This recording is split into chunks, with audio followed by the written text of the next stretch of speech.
कहते हैं भगवान गणेश केवल विघ्नहर्ता ही नहीं बल्कि हर उस आत्मा के मित्र भी हैं जो सच्चे मन से उन्हें पुकारे।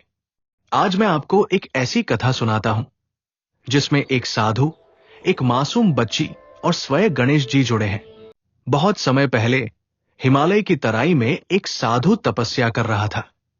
उसका लक्ष्य था भगवान गणेश के वास्तविक स्वरूप का दर्शन करना। वह दिन रात जप करता लेकिन कोई उत्तर नहीं मिलता। एक दिन साधु ने आकाश की ओर देखा और कहा, हे गणेश जी, यदि आप सच में मेरे आराध्य हैं तो मुझे अपने होने का प्रमाण दीजिए। उसी समय पास के गांव में एक 8 साल की बच्ची अपने पिता को खो चुकी थी। भूखी प्यासी, अकेली वो आश्रम तक आ पहुंची। बच्ची ने रोते हुए कहा, बाबा, मुझे बहुत भूख लगी है, मां भी बीमार है, कोई मदद नहीं करता। साधु ध्यान से बाहर आया।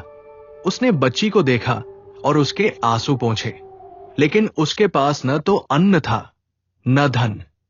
हताश होकर उसने आकाश की ओर देखा और बोला, हे गणेश जी, ये कैसी परीक्षा है? मैं आपके दर्शन चाहता हूं और ये मासूम बच्ची मेरी दया की भूखी है। अचानक आश्रम के आंगन में एक मोटा सा हाथी के सिर वाला बालक प्रकट हुआ। उसके हाथ में मोदक थे और चेहरे पर मधुर मुस्कान।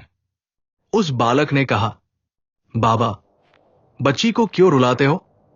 लो, इसे भोजन दो। साधु की आंखें फटी की फटी रह गई। कांपते हुए उसने कहा, हे विघ्नहर्ता, क्या आप सच में मेरे सामने हैं?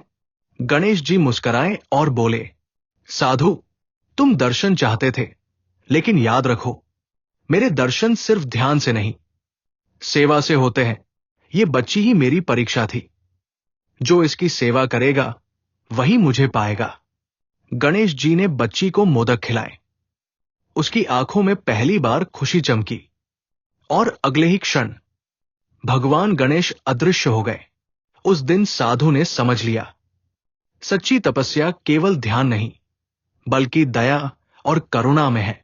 उसने आश्रम को अनाथ बच्चों के लिए खोल दिया और जब भी कोई भूखा आता वो यही कहता, गणपति बप्पा मोरया।